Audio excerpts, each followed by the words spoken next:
What is up guys, welcome back to another video. Today we're going to be continuing off here with Testhands going first for our virtual world deck. So I do hope you guys are actually excited for this. I still haven't truly figured out whether or not this deck would rather go first or second. I mean, yes, you could go first and set and pass, and that could definitely be quite the problematic thing for your opponent. But at the same time, going second is not necessarily the worst thing either, because you're going to be breaking boards. So it might be one of the most well-rounded decks that's actually been existing in this format, hence why I believe it's one of the top 5 decks in this particular format. But definitely let me know what you guys actually think about that by commenting in the comment section down below, and also like, share and subscribe. Also, hitting that bell notification really does help. But without further ado, let's begin.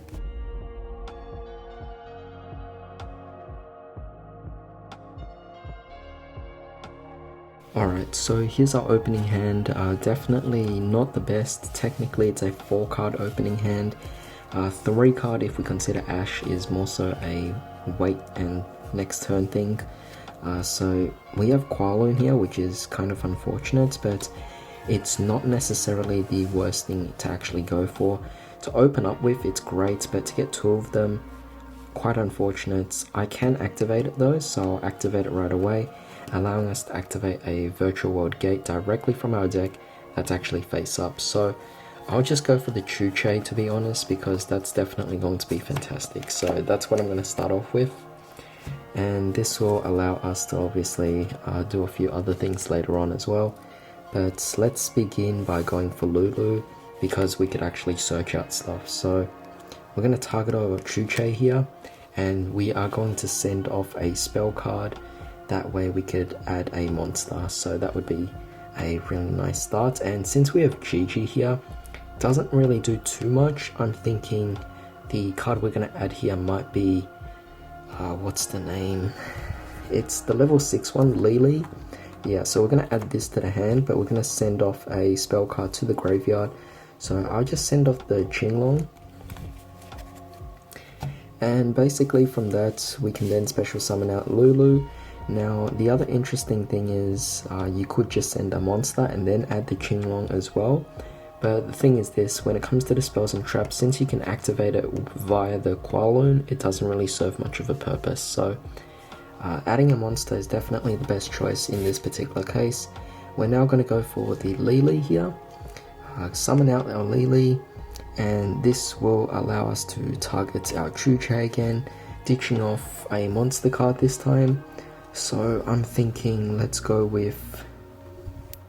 rid of Tutu, and aside from that we're going to get a 3rd type to the graveyard maybe. I guess I'll just go for the other Qinglong as well, that would be fine. But yeah, that's definitely great either way. But with that being said, we have Lily and Lulu both out on the field now, which is fantastic of course, because this essentially allows us to go for a synchro summon into a level 9 if we needed to.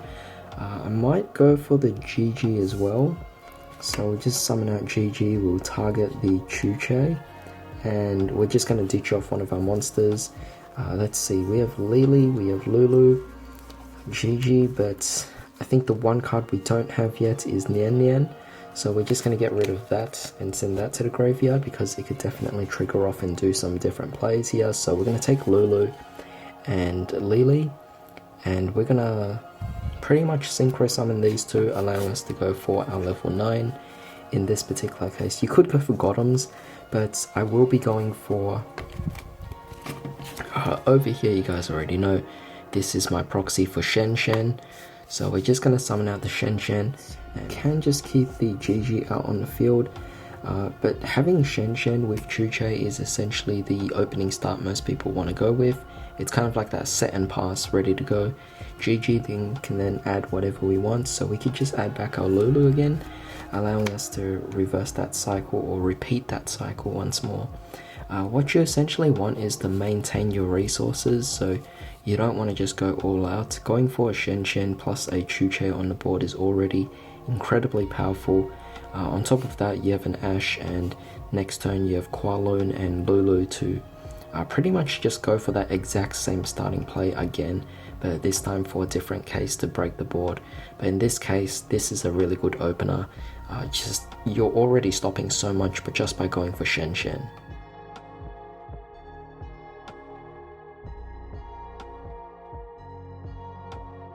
Alright, so I actually really like this hand. Firstly, we have an Ash, so that could definitely just be a great set and pass, and your opponent's already going to have a bit of trouble against the Ash, but we can immediately just activate the Pot of Desires without fear, because we already have Called by the Grave in the hand. Definitely fantastic. So I'm just going to banish off 10 cards. So let's see here, 10. And then we're going to draw 2 cards as well. So let's see what we actually banished off here. We got rid of 1 Chuche, 1 Qinglong, 1 Kualun and Ash, Gigi, Lulu, another Chuche, Lao Lao, Gigi, and another Lulu. Wow, okay, so quite a few 2-ofs, but not necessarily the worst thing ever. So we could put that aside, allowing us to then go for our 2 cards over here. What did we draw into? We have Nian Nian and we have Lily. I think Nian Nian is definitely the best card we could have drawn into. It's our normal summon anyway. So what we're going to do here is we can now just go for the Lily. So what I'll do with Lily here is I'll special summon out the Lily. This will essentially allow us to then ditch off a different card. So in this particular case, I'm thinking let's ditch off Chuche to the graveyard, and let's also ditch off a third type that is completely different. So in this case, I'll probably get rid of the Qinglong, and from that we pretty much bring this out, which is fantastic, of course. Nian Nian at the moment is still just a level 3 monster. It's not a tuner yet, so we can't necessarily do anything just yet, but we do have over here Gigi, which might be pretty nice in this circumstance. It's just a matter of what we can actually do here. I'm thinking let's banish off the Qinglong first and just search for what we actually need in this particular case. Maybe I'll go for the Tutu, maybe I'll go for Lulu. I think Lulu would actually be the better option in this particular circumstance. That is the last one left in our deck, but it's okay. We could definitely still play off here. I'm also going to banish off the Chuche, allowing us to change the level of the Nian Nian, and this will allow it to be, let's see, yeah, well, we haven't summoned this yet, but it'll be a 6, so we can overlay these two, and I'm going to go for a bit of diversity here, and I'm actually going to go for the Beatrice. What I like about Beatrice is the fact that this card can essentially just ditch cards to the graveyard by detaching a material. It's just a great way to set you up for different plays here. So we're going to bring it out in defense, and we're going to detach our Nian Nian. And this will allow us to ditch off 1 card from the deck to the graveyard. And this can be any card as well, because this could be either monster, spell, or trap. So I am thinking about Tutu and Nian Nian. That is definitely the option here as well. And I think that might actually be a great option. We'll go for the Tutu to the graveyard, and that will be great. This will then allow us to go for, let's see, our Lao Lao here. So in this, oh no, we can't actually go for Lao Lao anymore. So in this case, we can't actually go for anything anymore. So I did kind of like stop myself from there, but I think that's actually okay, because having Lao Lao and Lulu doesn't necessarily bother me in any kind of way. It's more so just having, yeah, I should have actually done a different thing first. I should have actually brought out Gigi first, and that way I could actually ditch off another spell card. So I'll just ditch off the Kualun, but that way I could actually have it on the field. That way I could still go for the 2, ditch off the same way. So slight misplay on my end. Apologies for that. Either way, your opponent can't stop you. You have a Called by the Grave just in case. But now I can actually go for the Lao Lao, targeting Gigi and sending off a different type.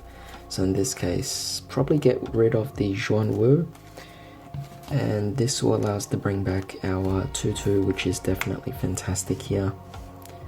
So in this case, what are we going to go for? Well, we have Tutu and we have Lao Lao. Lao Lao is actually a, I guess, a tuner monster, so we just send these 2 to the graveyard and summon out our Ultimate Zolkin over here, and then we could just set our Called by the Grave and bring out the Crystal Wing.